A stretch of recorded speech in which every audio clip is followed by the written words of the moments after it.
നമസ്കാരം, ഞാൻ ഡോക്ടർ ഭാഗ്യ, Q1B health കെയറിലെ Ayurveda ഡോക്ടറാണ്. ഒരുപാട് ആരോഗ്യ ഗുണങ്ങളുണ്ട് നമ്മൾ എന്നും യൂസ് ചെയ്യുന്ന ഉള്ളിക്ക്. അതിപ്പം വലിയ ഉള്ളി ആയിക്കോട്ടെ, അഥവാ സവാള ആയിക്കോട്ടെ, അല്ലെങ്കിൽ ചെറിയ ഉള്ളിക്കാണെങ്കിലൊക്കെ ഒരുപാട് ഔഷധ ഗുണങ്ങളുണ്ട്. നമ്മുടെ ആയുർവേദത്തിലാണെങ്കിൽ നമ്മൾ ഉള്ളി ഓരോ മെഡിസിൻ ഉണ്ടാക്കാൻ വേണ്ടിയിട്ടും യൂസ് ചെയ്യാറുണ്ട്. അതായത് ഏത് പ്രായക്കാർക്ക് വേണമെങ്കിലും നമുക്ക് ഉള്ളി യൂസ് ചെയ്യാം. നമുക്കത് വെറുതെ അരിഞ്ഞ് കഴിക്കാം. നിങ്ങൾ ചിലപ്പം കറിയിലൊക്കെ എല്ലാ ദിവസവും ഇട്ടിട്ട് കഴിക്കുന്നുണ്ടാവും. പക്ഷെ നിങ്ങളത് വെറുതെ കഴിക്കുകയാണെങ്കിൽ അതിൻ്റെ ഗുണങ്ങൾ ഒരുപാടാണ്. അപ്പോൾ നമുക്ക് നോക്കാം എന്തൊക്കെയാണ് ഉള്ളിയുടെ ഗുണങ്ങളെന്ന്.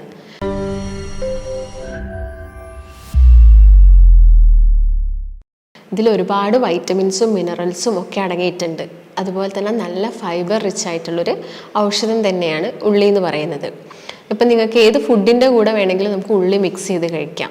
ഇപ്പം നിങ്ങളിപ്പം ഒരു പുറത്തൊരു കടയിലൊക്കെ പോയിട്ട് അൽഫാം, ഷവർമ അങ്ങനെ എന്തെങ്കിലുമൊക്കെ കഴിക്കുന്നുണ്ടെങ്കിൽ, അല്ലെങ്കിൽ ചിക്കൻ്റെ എന്തെങ്കിലും ഐറ്റമൊക്കെ കഴിക്കുന്നുണ്ടെങ്കിലും ഉള്ളി ഇതിൻ്റെ കൂടെ നമ്മൾ കാണാറുണ്ട്.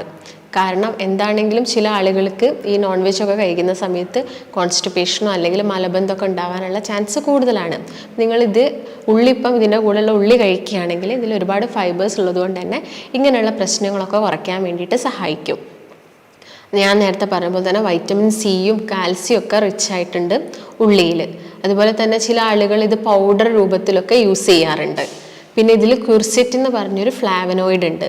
ഇത് നമ്മുടെ ശരീരത്തിൽ അലർജിയൊക്കെ കുറയ്ക്കുന്നതിന് വേണ്ടിയിട്ട് ഹെൽപ്പ് ചെയ്യും. ഇത് നല്ലൊരു ആൻറ്റി ഓക്സിഡൻറ്റും കൂടിയാണ്. അതുപോലെ തന്നെ ക്യാൻസറിനെ ചെറുക്കാനുള്ളൊരു കഴിവ് കൂടി നമ്മുടെ ഉള്ളിക്കുണ്ട്. ഒരുപാട് റിസർച്ചൊക്കെ ഇതിന് വേണ്ടിയിട്ട് ചെയ്തിട്ടുണ്ട്. നമുക്കറിയാം നമ്മുടെ നോർമലായിട്ടുള്ള കോശങ്ങൾക്ക് രൂപമാറ്റം സംഭവിക്കുക, അല്ലെങ്കിൽ അവരുടെ ജനിതക ഘടനയിലൊക്കെ മാറ്റം സംഭവിച്ചിട്ട് സെല്ല് അൺകൺട്രോൾഡ് ആയിട്ട് ഡിവൈഡൊക്കെ ചെയ്യുന്നതാണ് ക്യാൻസർ എന്ന് പറയുന്നത്. ഇങ്ങനെയുള്ള അസുഖങ്ങളിൽ വരെ ഉള്ളിക്ക് പ്രിവെൻറ്റ് ചെയ്യാനുള്ളൊരു കഴിവുണ്ട്. അതുപോലെ തന്നെ നമ്മുടെ രക്തക്കുഴലിനൊക്കെ ക്ലീൻ ആക്കാൻ വേണ്ടിയിട്ട്, അല്ലെങ്കിൽ രക്തക്കുഴലിൻ്റെ ലൈനിങ്ങിൻ്റെ ഒക്കെ ആ ഒരു നോർമാലിറ്റി കീപ്പ് ചെയ്യാനൊക്കെ നമ്മുടെ ഉള്ളിക്ക് സാധിക്കും. അതുപോലെ തന്നെ ഇതിൽ തയോസൈനൈഡ്സ് എന്ന് പറഞ്ഞൊരു ഘടകം ഉള്ളതുകൊണ്ട് തന്നെ രക്തം പെട്ടെന്ന് കട്ട പിടിക്കുന്നതൊക്കെ പ്രിവെൻറ്റ് ചെയ്യാനുള്ളൊരു കഴിവ് ഉള്ളിക്കുണ്ട്. അതുകൊണ്ട് തന്നെ ഇടയ്ക്കിടയ്ക്ക് വരുന്ന ഈ ഹാർട്ട് അറ്റാക്ക് പോലുള്ള പ്രശ്നങ്ങൾ, അല്ലെങ്കിൽ ബ്ലോക്കുകൾ, അല്ലെങ്കിൽ സ്ട്രോക്ക് ഒക്കെ പ്രിവെൻറ്റ് ചെയ്യാനും ഉള്ളിക്ക് സാധിക്കും. അതുപോലെ തന്നെ ഒരുപാട് കാലമായിട്ട് വന്ന അലർജി കംപ്ലയിൻറ്റ്സ്, അല്ലെങ്കിൽ കണ്ടിന്യൂസ് ആയിട്ട് സ്മോക്കിംഗ് ഒക്കെ ചെയ്ത് കഴിഞ്ഞിട്ട് റെസ്പിറേറ്ററി കംപ്ലയിൻറ്റ്സ് വന്ന ആളുകളിലൊക്കെ ആണെങ്കിലും ഉള്ളി കഴിക്കുന്നതൊക്കെ, അതും വേവിക്കാതെ പച്ചയോട് കൂടിയിട്ട് കഴിക്കുന്നതാണ് കുറച്ചും കൂടി ബെറ്റർ. ഇതിലുള്ള ഈ ഓർഗാനിക് സൾഫൈഡ് കോമ്പൗണ്ട് ഒക്കെ നമ്മുടെ ബോഡിയിലേക്ക് എത്തുകയാണെങ്കിൽ ഇങ്ങനെയുള്ള ബ്ലോക്കുകൾ കുറയ്ക്കാനൊക്കെ ഹെൽപ്പ് ചെയ്യും. അപ്പോൾ നിങ്ങളുടെ 100 ഗ്രാം സവാള തന്നെ നിങ്ങൾക്ക് ഒരു ദിവസം കട്ട് ചെയ്തിട്ട് പല സമയത്തായിട്ട് നിങ്ങളുടെ ഭക്ഷണത്തിൻ്റെ കൂടെയോ അല്ലെങ്കിൽ സാലഡ്സ് ഒക്കെ ആയിട്ട് കഴിക്കുന്നത് ഒരുപാട് നല്ലതാണ്. ഞാൻ നേരത്തെ പറഞ്ഞ പോലെ തന്നെ ഇത് നമ്മുടെ രക്തക്കുഴലിനൊക്കെ ക്ലീൻ ചെയ്യുമെന്ന് പറഞ്ഞു. അതുകൊണ്ട് തന്നെ കൊളസ്ട്രോളൊക്കെ കൂടുന്നതൊക്കെ പ്രിവെൻറ്റ് ചെയ്യാൻ ഉള്ളിക്ക് സഹായിക്കും. ഇപ്പം ഉള്ളിയുടെ കേസ് നോക്കുകയാണെങ്കിൽ വലിയ ഉള്ളീനെ അപേക്ഷിച്ചിട്ട് കുറച്ചും കൂടി ബെറ്റർ എന്ന് പറയുന്നത് എപ്പോഴും ചെറിയ ഉള്ളി തന്നെയാണ്. അപ്പോൾ നിങ്ങൾ ചെറിയ ഉള്ളി ഇപ്പം തോരനൊക്കെ വെച്ച് കഴിക്കുന്നുണ്ടെങ്കിൽ ഒരുപാട് ചെറിയ ഉള്ളി ആഡ് ചെയ്യാൻ വേണ്ടിയിട്ട് ശ്രദ്ധിക്കുക. അതുപോലെ തന്നെ ഇത് പ്രമേഹ രോഗം കുറയ്ക്കാൻ വേണ്ടിയിട്ട് ഹെൽപ്പ് ചെയ്യുന്നുണ്ട്. നമ്മുടെ രക്തത്തിൽ നിയന്ത്രിതമല്ലാതെ ഗ്ലൂക്കോസ് കൂടുന്ന കണ്ടീഷനാണ് പ്രമേഹം എന്ന് പറയുന്നത്. അപ്പം അവിടെ എന്താണെങ്കിലും ഒരു ഇൻസുലിൻ റെസിസ്റ്റൻസ് ഉണ്ടാവും.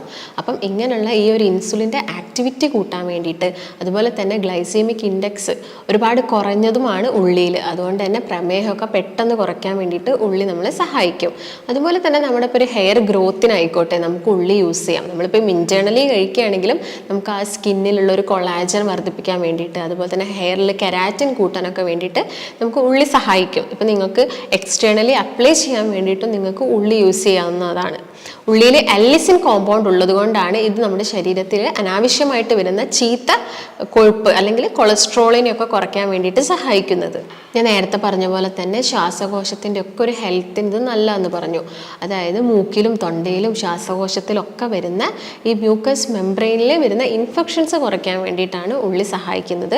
അതുപോലെ ഞാൻ നേരത്തെ പറഞ്ഞ ഈ ഫ്ലാവനോയിഡ്, ഉള്ളിയിൽ ഫ്ലാവനോയിഡ് അടങ്ങിയിട്ടുണ്ട്. ക്യൂർസെറ്റ് എന്ന് പറഞ്ഞ ഫ്ലാവനോയിഡും ഇങ്ങനെ വരുന്ന അലർജി കുറയ്ക്കാൻ വേണ്ടിയിട്ട് ഹെൽപ്പ് ചെയ്യും. എന്നാൽ ചില ആളുകളിൽ ഉള്ളി കഴിക്കുന്ന സമയത്ത് ചില അലർജിയൊക്കെ ഉണ്ടാക്കാറുണ്ട്. അവർ ഉള്ളി കഴിക്കുന്നത് മാക്സിമം ഒഴിവാക്കിയിട്ട് കറിയിലൂടെയൊക്കെ കഴിക്കുന്നതായിരിക്കും കുറച്ചും കൂടി ബെറ്റർ. അതുപോലെ തന്നെ ഈ ഫ്ലാവനോയിഡ് തൈറോയിഡ് നമ്മുടെ തലച്ചോറിലുള്ള കോശങ്ങളുടെയൊക്കെ പ്രവർത്തനത്തിന് കുറച്ചും കൂടി സുഗമമാക്കാൻ വേണ്ടിയിട്ട് ഹെൽപ്പ് ചെയ്യുന്നുണ്ട്. അതുകൊണ്ട് മറവി രോഗങ്ങളൊക്കെ കുറയ്ക്കാനൊക്കെ ഉള്ളി സഹായിക്കും. അതുപോലെ ഇതിൽ ഒരുപാട് ഫൈബേഴ്സ് റിച്ച് ഉണ്ട്. അതുകൊണ്ട് തന്നെ ഈ കോൺസ്റ്റിപ്പേഷൻ പോലുള്ള ബുദ്ധിമുട്ടുകൾ അല്ലെങ്കിൽ പൈൽസ് വരുന്ന ആളുകളിൽ ഒക്കെ നമുക്ക് ഉള്ളി കൂടുതലായിട്ടും യൂസ് ചെയ്യാം. ഇപ്പോൾ ആയുർവേദത്തിൻ്റെ കേസ് നോക്കുകയാണെങ്കിൽ തന്നെ നമ്മൾ കോൺസ്റ്റിപ്പേഷനിലുള്ള ആളുകളിൽ നമ്മൾ ഒരുപാട് ഉള്ളിയൊക്കെ ഇട്ട് അല്ലെങ്കിൽ മോര് കാച്ചിട്ട് കഴിക്കാൻ പറയും. അല്ലെങ്കിൽ എന്തെങ്കിലും തോരൻ അല്ലെങ്കിൽ ചേന പോലുള്ള എന്തെങ്കിലും തോരൻ വെച്ച് കഴിക്കുന്ന സമയത്ത് ഒരുപാട് ഉള്ളി ആഡ് ചെയ്യാൻ പറയാറുണ്ട്. നിങ്ങൾ മാക്സിമം ഈ എണ്ണ ചൂടാക്കുന്നത് ഒഴിവാക്കിയിട്ട് ഉള്ളിയൊക്കെ കുറേ ആഡ് ചെയ്യാൻ വേണ്ടിയിട്ട് പ്രത്യേകം ശ്രദ്ധിക്കുക. ഇതിൻ്റെ കൂടെ തന്നെ ഞാൻ നേരത്തെ പറഞ്ഞ പോലെ തന്നെ സ്കിൻ കംപ്ലയിൻറ്റ്സ് ഒക്കെ കുറയ്ക്കാൻ വേണ്ടിയിട്ടും ഉള്ളി സഹായിക്കും. അതുപോലെ തന്നെ ഇടയ്ക്കിടയ്ക്ക് അസിഡിറ്റി വരുന്ന ആളുകളൊക്കെ ഉണ്ടാവും, ഈ ദഹനം പ്രോപ്പർ അല്ലാത്ത ആളുകളൊക്കെ, അവരൊക്കെ ഡെയിലി ഉള്ളി കഴിക്കുന്നതൊക്കെ നല്ലതാണ്. നിങ്ങൾ എപ്പോഴും വെറും വയറ്റിൽ കഴിക്കാതിരിക്കുക. അത് ചില ആളുകൾ അസിഡിറ്റി ഉണ്ടാക്കും അല്ലെങ്കിൽ ഗ്യാസിൻ്റെ പ്രശ്നം ഉണ്ടാക്കും. പക്ഷെ നിങ്ങൾ എന്തെങ്കിലും ഭക്ഷണമൊക്കെ കഴിച്ച് കഴിഞ്ഞിട്ട് അല്ലെങ്കിൽ ചോറിൻ്റെ കൂടെ മിക്സ് ചെയ്തൊക്കെ കഴിക്കുന്നതാണ് കുറച്ചും കൂടി നല്ലത്. അല്ലെങ്കിൽ ഈ മെനാപ്പോസ് കഴിഞ്ഞ സ്ത്രീകളിൽ ഈ ഹോട്ട് ഫ്ലഷ് പോലെയുള്ളവർക്ക് എപ്പോഴും ശരീരത്തിന് ചൂട് അനുഭവപ്പെടുക, അല്ലെങ്കിൽ അവർക്ക് എപ്പോഴും ഭയങ്കര ഒരു ഇറിറ്റേഷൻ വരിക, അങ്ങനത്തെ ബുദ്ധിമുട്ടൊക്കെ ഉണ്ടാവാനുള്ള ചാൻസ് കൂടുതലാണ്. അപ്പം ഇങ്ങനെയുള്ള ആളുകളിലാണെങ്കിലും ഉള്ളിയൊക്കെ ഡെയിലി അവരുടെ ഭക്ഷണത്തിൽ ജസ്റ്റ് സാലഡായിട്ടൊക്കെ കഴിക്കുന്നത് നന്നായിരിക്കും. അതുപോലെ തന്നെ ശരീരത്തിൻ്റെ ഏത് ഭാഗത്ത് വരുന്ന വൈറസ് അല്ലെങ്കിൽ ബാക്ടീരിയൽ ഇൻഫെക്ഷൻസ്, ഇപ്പോൾ ചെങ്കണ്ണുള്ള ആളുകളോടൊക്കെ നന്നായിട്ട് ഉള്ളിയൊക്കെ കഴിക്കാൻ പറയും. ആ ഒരു ബാക്ടീരിയൽ ഇൻഫെക്ഷൻ അല്ലെങ്കിൽ വൈറൽ ഇൻഫെക്ഷനൊക്കെ കുറയ്ക്കാൻ വേണ്ടിയിട്ട് ഇത് ഹെൽപ്പ് ചെയ്യുന്നതാണ്. അതുപോലെ തന്നെ ഈ കുരിശറ്റ് എന്ന് പറഞ്ഞ കോമ്പൗണ്ട് ശരീരത്തിലുള്ള ടെസ്റ്റോസ്റ്റിറോൺ ഹോർമോൺ കൂട്ടാൻ വേണ്ടിയിട്ടൊക്കെ സഹായിക്കും. ഇപ്പം ലൈംഗിക പ്രശ്നമുള്ള ആളുകളൊക്കെ ആണെങ്കിലും ഉള്ളിയൊക്കെ വെറുതെ തന്നെ കഴിക്കുന്നതോ അല്ലെങ്കിൽ ഇപ്പം പ്രമേഹ രോഗികളൊന്നും അല്ലെങ്കിൽ അവർക്ക് ജസ്റ്റ് ഒന്ന് തേനിൽ മിക്സ് ചെയ്തിട്ട് കഴിക്കുന്നതൊക്കെ നല്ലതാണ്. ഇപ്പം വെളുത്തുള്ളിയുടെ കേസ് നോക്കുകയാണെങ്കിലും ഇതിലും എല്ലിസിൻ കോമ്പൗണ്ട് ഉള്ളതുകൊണ്ട് തന്നെ കൊളസ്ട്രോൾ കുറയ്ക്കാൻ വേണ്ടിയിട്ടും അതുപോലെ തന്നെ സ്പേമിൻ്റെ കൗണ്ട് കൂട്ടാൻ വേണ്ടിയിട്ടൊക്കെ ഹെൽപ്പ് ചെയ്യും. അപ്പോൾ നിങ്ങൾക്ക് എന്തെങ്കിലും ബുദ്ധിമുട്ട്, അതായത് ചിലപ്പം ഉള്ളിയൊക്കെ കഴിച്ചിട്ട് IBS പോലെയുള്ള പ്രശ്നങ്ങൾ വരുന്ന ആളുകളാണെങ്കിൽ, അതായത് ഇടയ്ക്കിടയ്ക്ക് ഇങ്ങനെ ടോയ്ലറ്റിൽ പോകാൻ തോന്നുക, എന്ത് കഴിച്ചാലും ടോയ്ലറ്റിൽ പോവുക, അങ്ങനെയുള്ള ആളുകൾക്കൊക്കെ ചിലപ്പം ഉള്ളി അലർജി ആയിട്ട് മാറാം. അതുകൊണ്ട് ഇങ്ങനെയുള്ള ആളുകളൊക്കെ ഒരു ഡോക്ടറോട് ചോദിച്ചിട്ട് അല്ലെങ്കിൽ നിർദ്ദേശപ്രകാരം മാത്രം കഴിക്കാൻ വേണ്ടിയിട്ട് ശ്രദ്ധിക്കുക.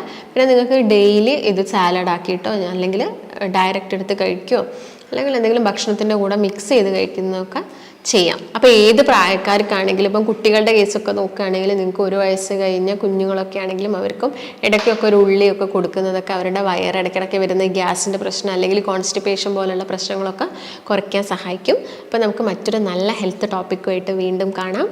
നന്ദി.